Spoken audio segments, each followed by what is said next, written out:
bienvenue pour le petit déjeuner du 9 juin. Et puis merci pour tous ceux qui me laissent des petits mots sympathiques, des encouragements. Et puis sachez que je suis toujours heureuse de vous retrouver pour le petit déjeuner, même si je ne suis pas directement présente. Mais en attendant, pour ma présence directe, vous me trouvez toujours sur le live du lundi à 20h.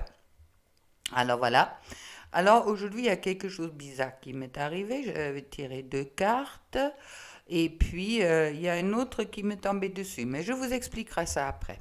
Alors, je trouve déjà en première carte les vites et deniers. Les vites et deniers, c'est la carte qui me parle d'un travail reconnu, mais bon, que c'est peut-être pas encore le moment là de la récolte. D'accord? Il y a quelque chose qui est c'est un peu comme si on attend le bon moment et puis avec la lune, ça me dit que justement, il y a encore une introspection qui est en train de se faire ou qui peut être nécessaire pour se libérer. On me le dit comme ça, alors car, comme je disais, il y a une chose bizarre qui m'est arrivée quand je suis rentrée des courses. Il y avait une carte, mais seulement une carte qui était tombée par terre par le vent et que je pris avec moi pour aujourd'hui, pour ce petit déjeuner, qui est le jugement. Carte que j'aime beaucoup. Et puis, je regardais un petit peu, car bon, pour moi, là, le jugement, ça va plus loin que qu'est-ce qui peut concerner les uns et les autres, les couples, l'homme, femme ou quoi que ce soit. D'accord? Pour moi, je sens en ce moment-là quand même des énergies qui sont assez bizarres, des énergies qui peuvent être très, très, très pesantes par moment. Il y a des attaques qui peuvent être présentes, surtout sur les liens d'âme. Alors faites un peu attention de ne pas vous faire happer par des jalousies ou par des médisances les uns et les autres, et puis ni de rentrer dans une peur qu'il y a quelque chose de terrible qui va vous arriver, ou que quelqu'un ou qui que ce soit peut vous séparer de la personne que vous aimez. D'accord? Alors, concernant le jugement, je regardais dans mes livres, car j'ai plusieurs sur les tarots, car vous savez que j'aime les tarots. Et puis, il y a un texte qui me parle beaucoup que je voulais vous lire justement, ou une partie au minimum, car bon, c'est beaucoup plus grand. Dans cette arcade, l'ange n'est pas le juge, oui, l'ange qui chante, qui joue la trombone. L'ange n'est pas le juge, mais seulement les héros qui annoncent à l'homme qu'il est temps de jeter un regard en arrière sur sa vie et d'en tirer profit. Après l'initiation qu'il a subie à travers les arcades du tarot, le battleur voit objectivement, comme dans un miroir, qu'est-ce qu'il est devenu. En vérité, durant le cours de son existence, l'homme évolue et ne cesse de porter des jugements sur lui-même. Il est dans une recherche constante de justification quant à ses actes et sa conduite. Nous retrouvons l'idée de l'homme qui se juge lui-même dans les textes religieux de l'Égypte pharaonique et dans le livre des morts. Au seuil de l'Amanti, au siège du tribunal d'Osiris, on plaçait le cœur du défunt sur un plateau de la balance de la justice. C'était ce cœur incapable de mentir qui réagissait à la confession du mort et décidait de l'entrée de son âme dans le paradis. Le jugement est donc la victoire définitive sur le Maya. C'est enfin l'accomplissement de la véritable connaissance, la gnose. L'homme a déchiré tous les voiles qui recouvraient sa conscience et il se connaît enfin lui-même, ayant atteint le but suprême de la sagesse antique. Il est en parfaite communion avec le divin. Son ombre est le vin, soit le deux de la dualité, plus le zéro de l'infini. Le jugement est la fin des épreuves, la renaissance, la fraternité, la récompense, la célébrité. C'est une carte de rénovation. Il indique le terme d'une maladie, d'un litige, d'une mauvaise période. C'est la réhabilitation. Alors, pour moi, bon, il dit aussi la communication, Mais pour moi, ça parle vraiment, il y a quelque chose, et puis c'est pas comme je disais, pas vraiment que sur les sentimentales, et puis c'est ce qui chacun concerne. Pour moi, ça va plus loin, car je sens vraiment une pression dans les énergies, comme s'il y a quelque chose qui va se exploser, ou je vois un peu la tour, la carte de la tour qui est là, quelque part, quelque chose qui va s'écrouler pour un renouvellement, pour une renaissance. Maintenant, est-ce que ça va être aujourd'hui, est-ce que ça va être demain, mais il y a vraiment une préparation pour un écroulement, pour moi, qui est en cours. Il y a d'autres choses qui me parlent beaucoup. La carte du jugement est associée au grec Hermès, Trismégiste, dans son rôle de dieu psychopompe et de guide des âmes. L'activité d'Hermès fait référence aux alternatives de la vie, à la dissolution des contraires néfastes, aux intrafractions clandestines, aux limites et aux lois. En d'autres termes, au renversement du monde rationnel et à la découverte des pouvoirs magiques du monde intérieur. Hermès porte aussi le nom de Mercure chez les Romains. Dans son expression la plus profonde, à titre de messager des dieux, Hermès Mercure sert de médiateur ou livre les messages entre le monde de la conscience et de l'inconscient. Voilà. Alors moi, Hermès, ça me parle beaucoup. Ça peut être ridicule dans un sens, car c'est vrai que Hermès Mercure me suit depuis ma tendre enfance, je dirais. J'ai même un jour un cheval que j'aimais beaucoup, beaucoup, beaucoup, que j'ai pas eu, moi, mais dans une écurie qui s'appelait Hermès. Et puis c'est vrai qu'il y avait un courant un peu assez spécial entre nous. Et puis moi, quand j'entends Hermès, c'est quelque chose qui m'attire. Et puis comme vous allez voir dans la mythologie, et également concernant les Pléiades, Sirius et tout ça, vous trouvez également des choses sur Hermès. Alors pour ceux qui sont intéressés par là, je vous laisse découvrir ça. Alors c'est ce que je voulais vous transmettre aujourd'hui en priorité. Pour moi, qu'il y a un grand changement qui est en cours, il y a vraiment quelque chose qui est en préparation. On a l'impression en ce moment-là d'être dans une situation mort, d'accord? Dans une situation où il n'y aurait peut-être rien qui bouge, où on se sent aussi attaqué un peu à droite et à gauche par des énergies qui viennent peut-être de l'extérieur. Je ne vous parle pas des extraterrestres, mais bon, tout ça, ça existe aussi après ma façon de penser, d'accord? Et puis, c'est un peu comme si on est dans une étape énergétique, dans tous les cas, où il y a une forme de, je dirais pas de guerre, mais une forme de, oui, d'équilibre, bouleversement, qui va créer un équilibre qui est en cours. Qu'est-ce que ça va faire maintenant politiquement, économiquement, etc. Bon, on le voit depuis un sacré moment qu'il y a ce bouleversement qui est en cours, mais moi je le sens aujourd'hui encore plus fort que peut-être auparavant. Alors à toi de voir comment toi tu sens les choses, et puis on va passer à notre guidance pour la femme. Mais bon, réfléchis un peu là-dessus. Et puis pour moi, c'est vrai que cette renaissance et puis cette harmonisation entre le visible et l'invisible, en quelque sorte, c'est vraiment quelque chose qui me parle déjà depuis plusieurs jours quand je fais des guidances. Ok, bon, alors on va voir pour femme. Femme que je t'aime. Alors, pour la femme, avec le tarot de la bienveillance, je trouve la sept de terre et le roi de l'eau. Deux cartes qui sont tombées ensemble.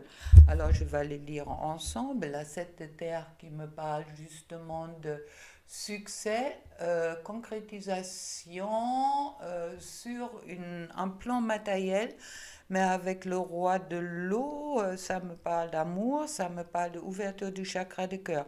Ah, je vais trouver d'autres cartes là-dessus, car c'est vrai que là, ça m'envoie des messages, mais je voudrais réécrire ça un petit peu plus. Alors, ah voilà. Roi de l'eau, reine de terre. Ok. 10 de terre et les valets de terre. Bon, il y a beaucoup de terre qui est présent, d'accord.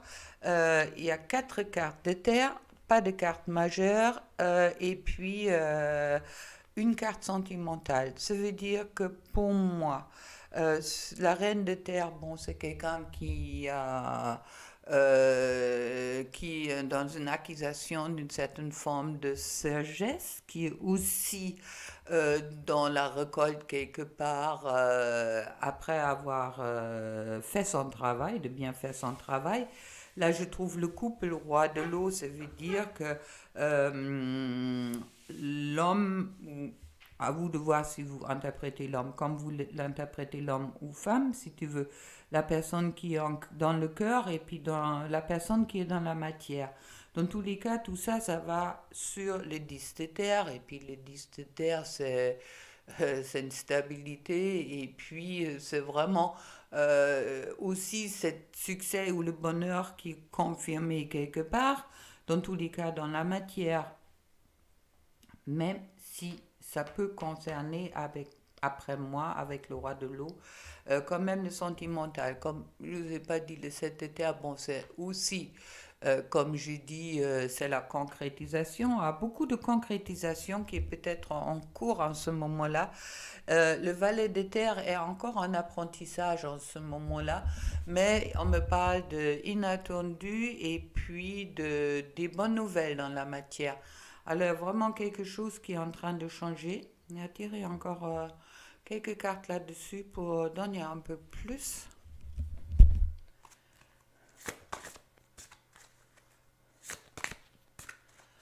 Alors, ah, vous voulez pas?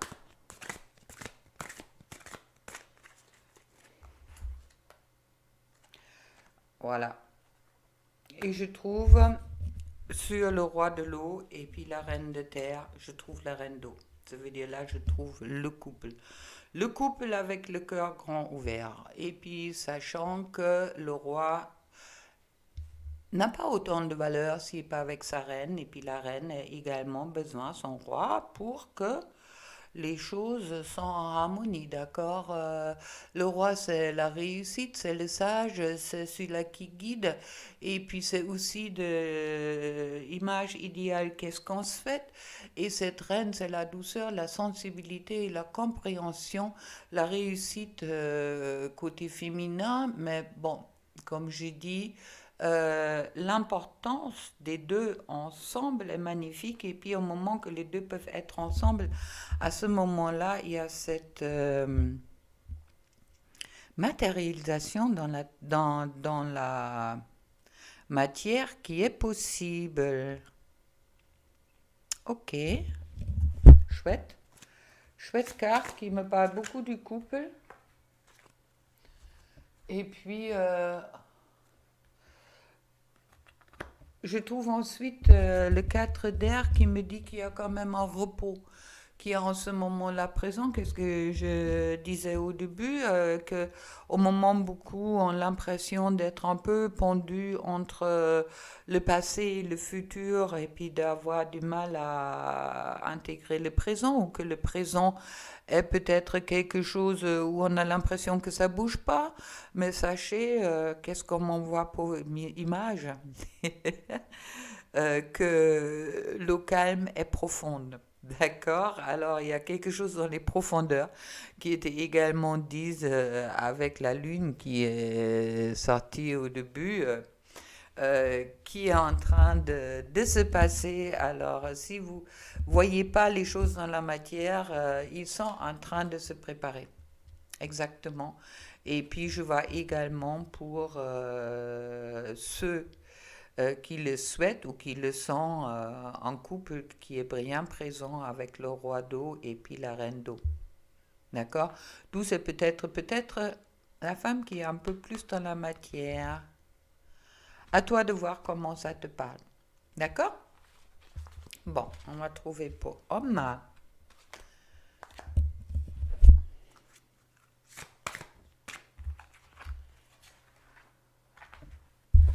Il y a également deux cartes qui sont tombées au premier lieu. Le roi de deniers, encore une fois.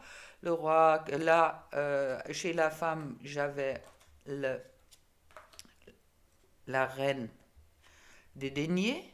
Ok, là je trouve le roi des deniers, encore le couple.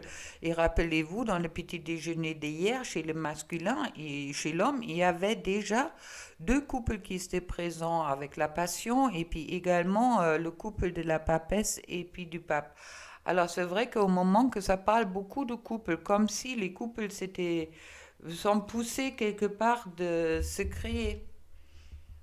Il y a quelque chose, mais bon, avec la neuf de bâton chez l'homme, je vois encore une certaine, comme s'il y a une certaine,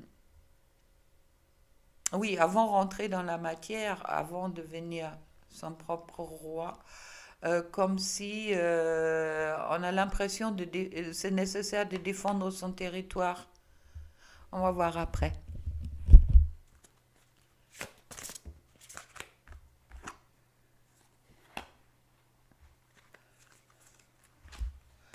Ah, on a peur avec la 5 des deniers, on a peur de perdre.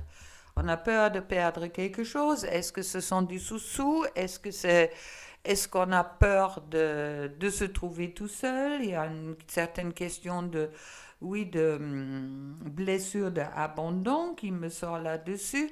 Et puis aussi peur peut-être, oui, peur de l'échec, on me dit vraiment. Comme s'il y a quelque chose qui est présent là, comme s'il y a quelque chose du passé qui remonte et qui nous dit non, tu mérites pas, défends-toi, ne rentre pas là-dedans. Bah, ça me reparle, du coup, je suis désolée, mais bon, que ça parle comme ça. Et puis, il y a vraiment quelque chose comme... ouais, bon, on regardera plus loin.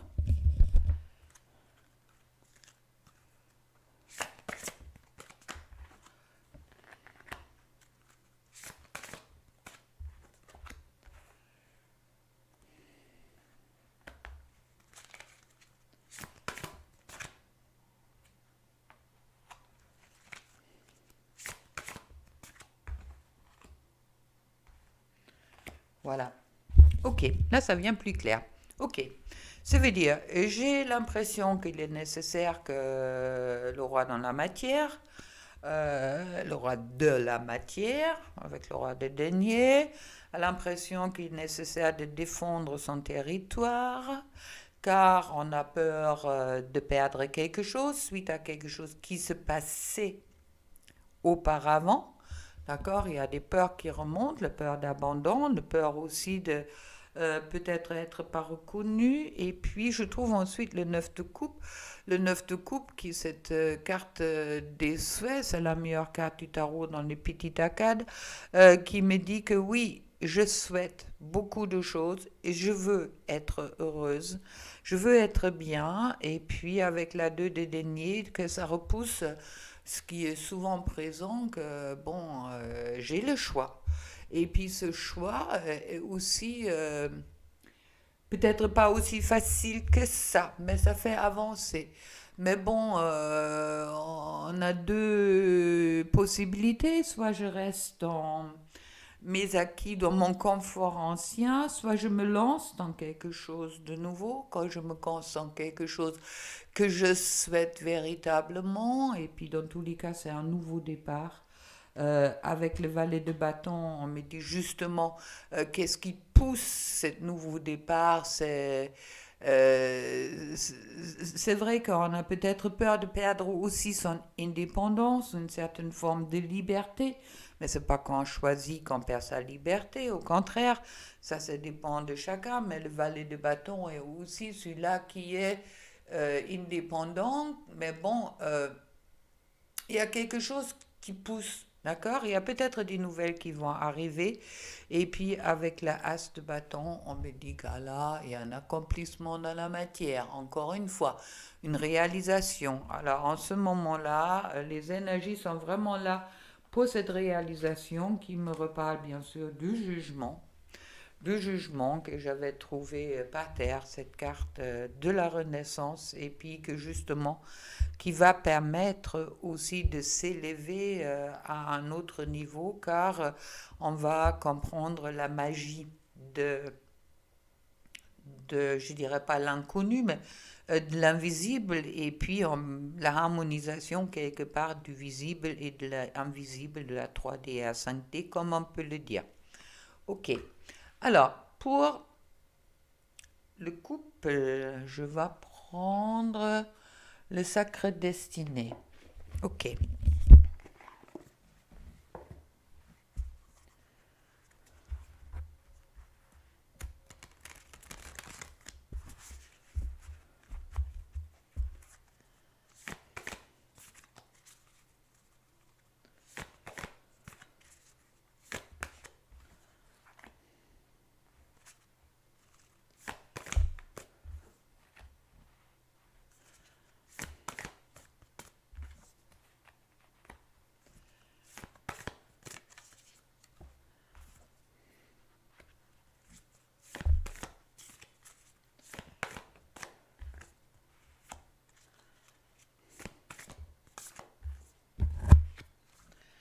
Ok.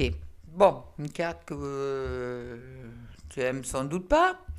On parle de patience, d'accord? Pour le couple, bon, encore un peu de patience, car les belles choses avec les blessings vont arriver, d'accord? Et là, c'est comme le printemps, cette ouverture qui va se créer.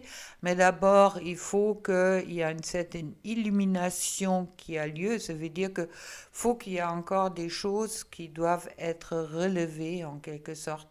Et puis, il est important pour toi de vraiment d'y croire, d'accord? D'être dans cette confiance. Confiance qui est déjà tombée l'autre jour. Et puis, je trouve ensuite le bonheur qui est annoncé. Pour le malgré que pour le moment, il y a une certaine forme de... On a l'impression que les choses ne bougent pas.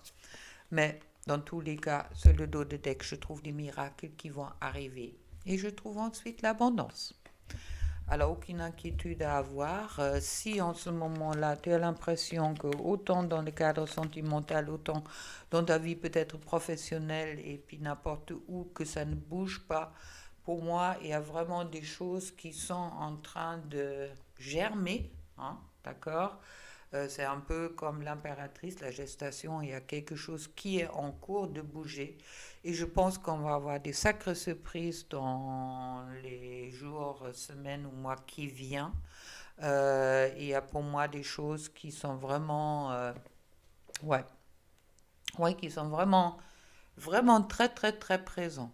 Bon, j'ai oublié les petits cœurs, mais bon, à la place du petit cœur, tu auras droit au petit oracle des âmes amoureuses. Alors pour toi, la femme, je trouve envie de te faire l'amour. Oh, c'est pas mal. Petite montée des Kundalini aujourd'hui, ça te parle?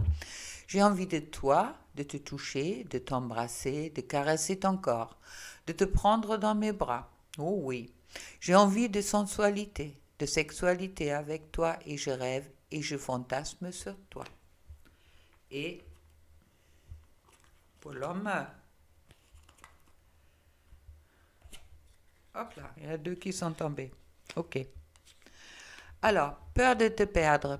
J'ai peur que tu me laisses, que tu me lâches, notre relation, que tu n'ailles pas jusqu'au bout. Je ne veux pas qu'elle se termine, je ne sais pas quoi faire. Et peur de ne pas être à la hauteur. J'ai peur de ne pas être assez bien pour toi, pour nous. Est-ce que je mérite ce bonheur? J'ai peur que cet amour me submerge, me dépasse et de ne pas y arriver. Je dois travailler sur mes peurs. Alors, si ça tombe deux fois, dans tous les cas, dans les peurs, c'est clair, femme, tu as besoin de travailler. Dans tous les cas, pensez-y que moi, ceux qui n'ont pas suivi mon live de ce lundi où je parle des difficultés, c'est justement aussi c'est ces peurs qui créent des blocages. Et puis, souvent, on met sur les couples sacrés les peurs sur le blocage sur le masculin, féminine, regarde-toi à l'intérieur. Hein, souvent, c'est même toi qui crée les blocages, tes propres blocages, pas les croyances, que c'est ton autre qui les crée, et pas tes propres peurs que tu n'es peut-être pas toujours prêt à admettre. Bon, avec cette petite leçon de morale, je vous laisse et puis on se retrouve demain pour le petit déjeuner.